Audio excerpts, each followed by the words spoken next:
Herën rreth parë uroj për të kinema shumë borë, më thënë është rikëthy në një institucion shumë borë. Urime për këtë, por është edhe nostalgjia për kineman që erdhe sonte. Kam botu një monografi për kineman që faqet para ty në Shqipëri, dhe në 87-ën kam realizu Muzeun e Filmit, i pari këtij lloji në Shqipëri. Kësa herë me ta i befasun. Një punë shumë e bukur, me shumë vlerë, me shumë kulturë, edhe uroj Bashkinë Shkodër edhe personalisht Benit Beqin, i cili merret dhe po realizon gjana shumë bukura për qytetin e Shkodrës. Për mua është një lajm shumë i rëndësishëm, jo vetëm si artdashëse edhe si kinemadashëse, po jam rrit në këtë vend, kështu që kam shumë kujtime të bukura dhe ta shikoj të rindërtume, ta shikoj në këtë nivel është për mua shumë kënaqësi edhe mbahet zemra mal, kështu që mezi po pres me e pa. Sonte është hapja e Kinema Republikës, mirë se vini në kinema në Xhevahirin që i kishte munguar qytetit tonë të Shkodrës.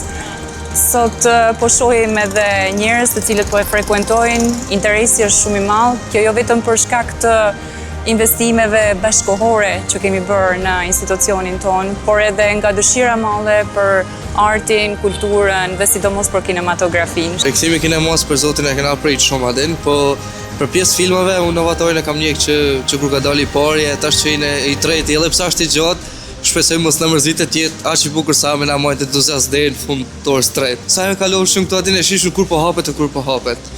Është këndshëm, i duhet ai nis një gjaku me kalu kohën, ku marrë me shiu filmat e fundit. Unë jam shumë i kënaqur që u hap kinemaja që me pa filma dhe mos me i pa prin në shtëpi. Kam qejf ta shikoj serinë e re dhe më duket film shumë i bukur. Më në fund, Kinema Republika sot është e hapur për të gjithë qytetarët e Shkodrës. Ne fillojmë me premierat botërore që jepen në gjithë Europën, në gjithë botën. Kemi Avatarin sot, kemi Zootopia, kemi Housemaid, SpongeBobin. Të gjitha premierat e reja që dalin në botë do jenë dhe në Kinema Republika. Mbas një rekonstruksioni shumë dinjitoz të Godinës dhe një rikthimi në identitet të këtij institucioni që gjithë shkodranët janë krenuar me të, ne sot jemi njësoj si çdo qytet evropian.